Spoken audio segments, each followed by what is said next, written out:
Baguslah kalau seperti ini Pak Dr. Zainal Abidin LCMM.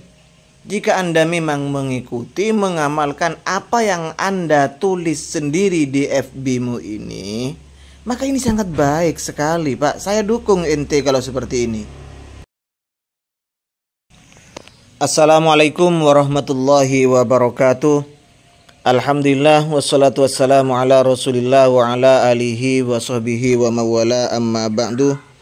Kaum muslimin dimanapun berada, sahabat-sahabat Aswaja, seluruh warga Nahdliyin, semoga Allah subhanahu wa ta'ala senantiasa memberikan rahmatnya, taufiknya, hidayahnya, maghfirahnya, memberikan kelancaran rezeki, kesehatan pada kita semua, menjadikan kita orang-orang yang beruntung di dunia ini, lebih-lebih di akhirat nanti. Amin Allahumma amin. Pak Dr. Zainal Abidin LCMM ketika sedang viral-viralnya kasus Riyadz Bajri, kasus yang kepergok tersorot kamera merokok pakai celana pendek saat mancing. Walaupun saya tidak ngerti maksudnya apa ke Riyadz Bajri atau ke mana ya, kita tunggu saja.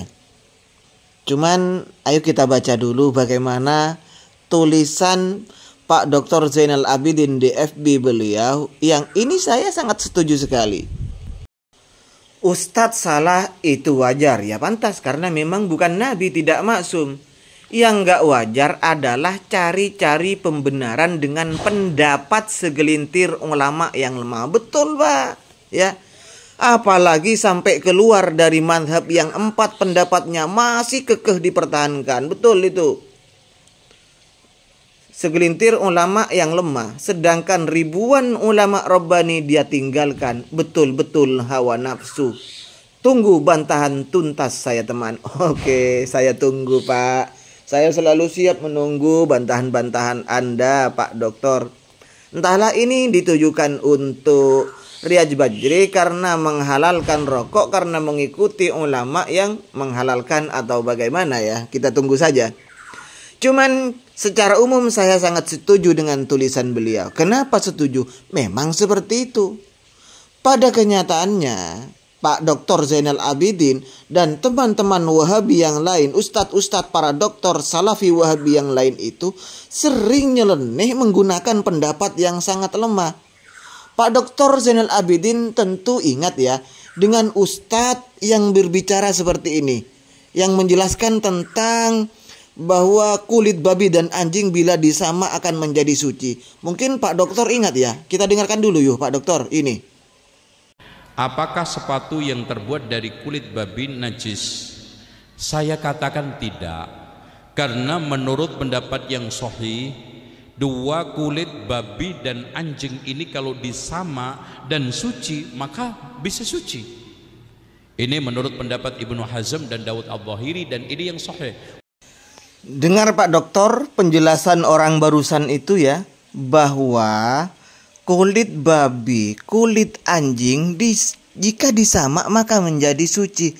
Padahal ini Pak Dokter ya, Pak Dokter Zainal Abidin yang dijelaskan oleh Ustadz barusan itu, ini adalah pendapat yang sangat lemah Pak Dokter. Itu diceritakan madhabnya Daud Al-Zahiri dan Ibnu Hazm yang seperti itu. Ulama tidak ada yang mengatakan seperti itu Pak Dokter. Bahkan aseh-asehmu sendiri di Arab Saudi Pak Dokter menyatakan bahwa kulit babi dan anjing tidak berlaku kalau disamak bisa menjadi suci. Tidak berlaku. Ini Pak Dr. Zainal Abidin LCMM bilang ya sama Ustadz yang menyatakan suci itu ya, bilang ya.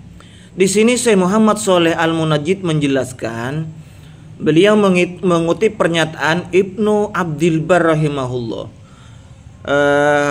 Sabda Nabi bahwa semua kulit jika disamak maka menjadi suci, itu memang memasukkan semua jenis kulit ya. Semua jenis kulit ini qad dakhala fihi kullu jildin.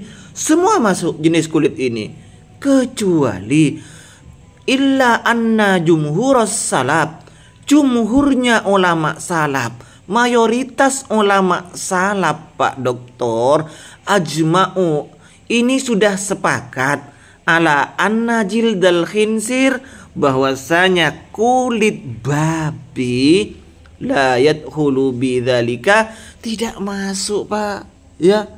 Artinya apa?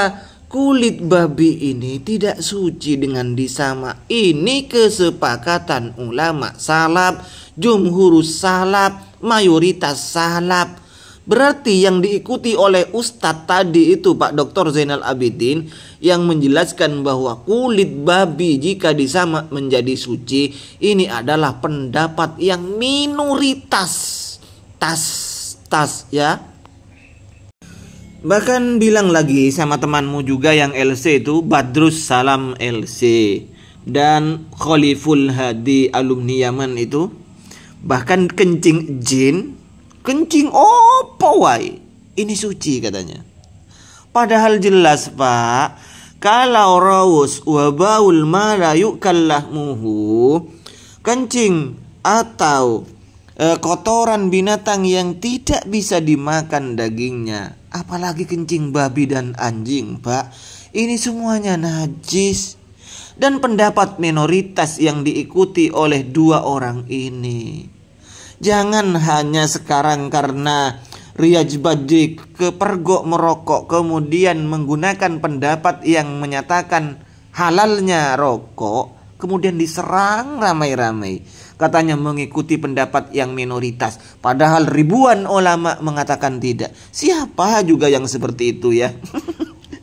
Padahal yang jelas-jelas mengikuti pendapat minoritas adalah doktor yang mengatakan babi dan anjing kulitnya bisa disamak menjadi suci. Kemudian kencingnya apa saja, bahkan kencingnya kucing, kencingnya anjing, kencingnya babi itu suci, bahkan kencingnya jin juga suci. Ini pendapat yang minoritas.